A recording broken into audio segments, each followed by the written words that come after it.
ভালো নেই ফারাক্কা বাঁধ ছেড়ে দেওয়ার কারণে আসলে চাঁপাইনবাবগঞ্জের পাশে যে বেদিরপুর গ্রামটি রয়েছে তারই দেখতে পাচ্ছেন এখানে কিন্তু অলরেডি কিন্তু এখানে যে মহানন্দা নদী রয়েছে তারই সাথে যে কানেকশান রয়েছে আর কি যে বিলটার সেখানে কিন্তু অলরেডি পানি প্রবেশ করেছে এবং এই যে দেখতে পাচ্ছেন এগুলো কিন্তু কোঁচা সেগুলো কিন্তু আসলে মাটিতে বসেছিল সেগুলো কিন্তু এখন অলরেডি উঠে গেছে দেখতে পাচ্ছেন এবং ব্রিজটাও অলরেডি সেখান দিয়ে কিন্তু পানি যেতে পারছে না দেখতে পাচ্ছেন আসলে এই পানাগুলো যখন চেড়ে গেছে তখন কিন্তু আসলে মুখটা ব্লক হয়ে গেছে।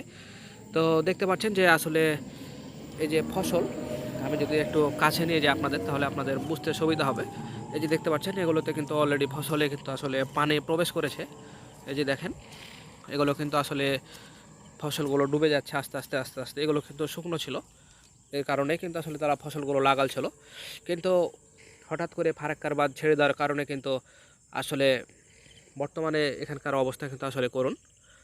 তো কি অবস্থা এটা এখনও বোঝা যাচ্ছে না, তবে খুব শীঘ্রই দেখা যেতে পারে যে যেহেতু তারা বাঁধটা এখনও বন্ধ করেনি, কারণ ১০৯টি বাঁধ মানে বুঝতে পারছেন একটি ৯০০ যদি নয়টি গেট যদি তারা খুলে দেয় তাহলে সেক্ষেত্রে তো অবশ্যই পানি বৃদ্ধির একটা সংখ্যা রয়েই যায়।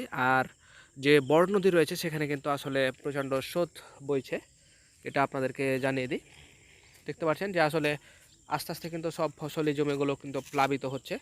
তো তারা যদি গেট বন্ধ না করে তাহলে কিন্তু অবশ্যই কিন্তু আসলে আমাদের এই চাঁপাইনবাবগঞ্জের যে বিধিরপুর যে গ্রামটি রয়েছে সেটি কিন্তু অলরেডি প্লাবিত হবে। তো এই ছিল আসলে সর্বশেষ, এটা হচ্ছে সন্ধ্যার একটু পরের চিত্র ধারণ আর কি। তো ভালো থাকবেন, খুব শীঘ্রই পরবর্তী আপডেট নিয়ে হাজির হচ্ছে যে পানি আসলে বৃদ্ধি পাচ্ছে কিনা।